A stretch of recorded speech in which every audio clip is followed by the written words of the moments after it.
কপালে। ও মদিনার মাটি রে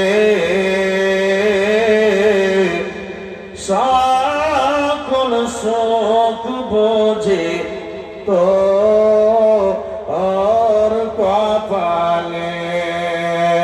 ও মদিনারে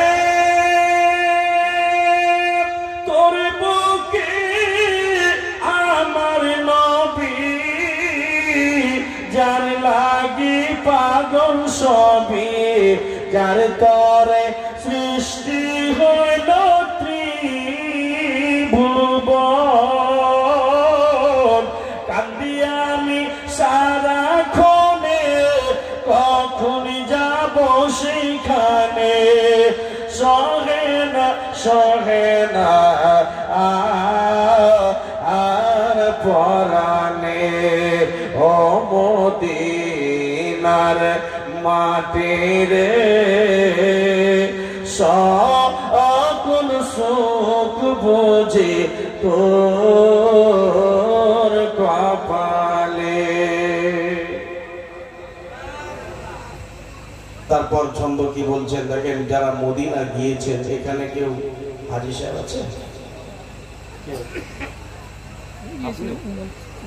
উমরা গেছেন? আচ্ছা, মোতামির সাহেব? আমিও উমরাতে গেছি। জি, আমিও উমরাতে গেছি। আর এখন তো হজের চাইতে উমরাতে বেশি জিনিস দেখা যায়। কথা বুঝে আসছে? বলবেন মৌলভী সাহেব এটা কেমন কথা বললেন? আপনি শুধু দুইটা জিনিস করতে পারবেন না, বাদ বাকি হজের চাইতে উমরাতে বেশি জিনিস ঘোরা যায়। কারণ উমরাতে কোনো টাইম টেবিল নাই তো। দিনমান আপনি মক্কাতে হোটেল থেকে আপনি দিনমান এখানে আপনি নিজের খরচে ঘুরতে পারেন। আর হজে আপনি যে যাবেন আপনার নির্দিষ্ট করা আছে, এই সময়তে অমুক জায়গায় যেতে হবে, এই সময় অমুক জায়গায় যেতে হবে। আপনি তো বসে আছেন। তাই জন্য নবীর রওজা শরীফ যারা দেখে তাদের মন খুশি হয়, কারণ নবী আমার বলেছেন, মান যারা কবরি ওয়াজাবাত লাহু শাফাতি, যে ব্যক্তি আমার কবর জিয়ারত করলো তার প্রতি আমার শাফাত ওয়াজিব হয়ে গেল। সুবহানাল্লাহ। বাবা হজ করলেন, হজ কবুল হবে কি হবে না তার কোনো গ্যারান্টি নাই। হজ করলেন, আল্লাহ কবুল করেছে কি করেনি তার কোনো গ্যারান্টি নাই। কিন্তু নবী আমার বলছেন, আমার কবর যদি জিয়ারত করে নাও তো আমি তোমাকে হাসরে ময়দানে শাফাত করব, আমার জন্য এটা ওয়াজিব হয়ে গেল। সুবহানাল্লাহ। তো নবীর রওজা দেওয়ার দরকার আছে কি নাই? আছে কি নাই বাবা? আর যদি কোনো জায়গাতে কোনো লোক বলে দেয় যে মক্কা যাও আর মক্কা থেকে ঘুরে বাড়ি চলে এসো, নবীর রওজা যাওয়ার কোনো প্রয়োজন নেই, কথাটা ভালো না খারাপ? কেন খারাপ? নবীর রওজা যেতে দিচ্ছে না। আপনাদের এদিকে বহরমপুর মুর্শিদাবাদে আমি মনে হয় শুনেছি একটা পতাকা বিড়ি হয়। এই পতাকা বিড়ি কলকাতা পর্যন্ত আছে। পতাকা বিড়ির মালিক একটা বই লিখেছে। আপনাদের কলকাতা হজ ভবনে আমি একজন হাজী সাহেবকে ছাড়তে গেছিলাম। হজের নিয়ম কানুনগুলো লেখা আছে, ভালো কথা সুন্দর কথা লেখা আছে।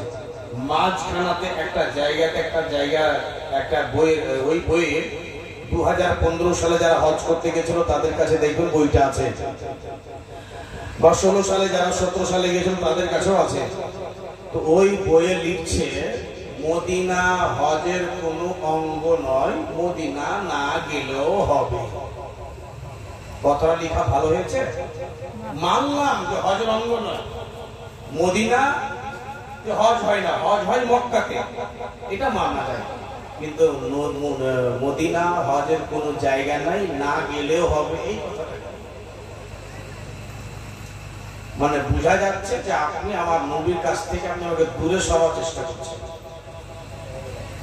আর যে মক্কা যাবে আর নবীর রওজা যাবে না, যার ইতিহাস শুনে যেই যার জন্য দুনিয়া সৃষ্টি তার রওজা যাবে না, এটা কোনদিন হতে পারে? আল্লাহ আমাদের প্রত্যেককে নিয়ে যাই, হজ করার তৌফিক দান করেন, বলুন আমিন। ও মদিনা রে পাখি যদি হইতাম আমি,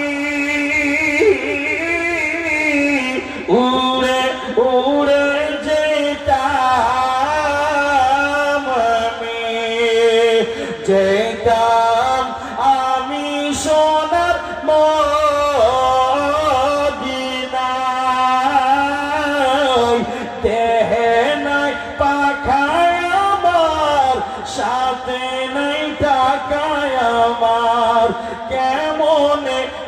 মনে যাই সেখানে ও মদিনার মাটি রে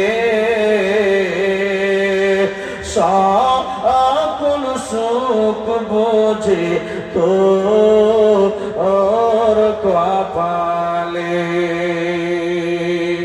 মুআজ্জাজ হাজিরিন, আব্বাজান, দোস্ত বুজুর্গ, আমার পূর্বের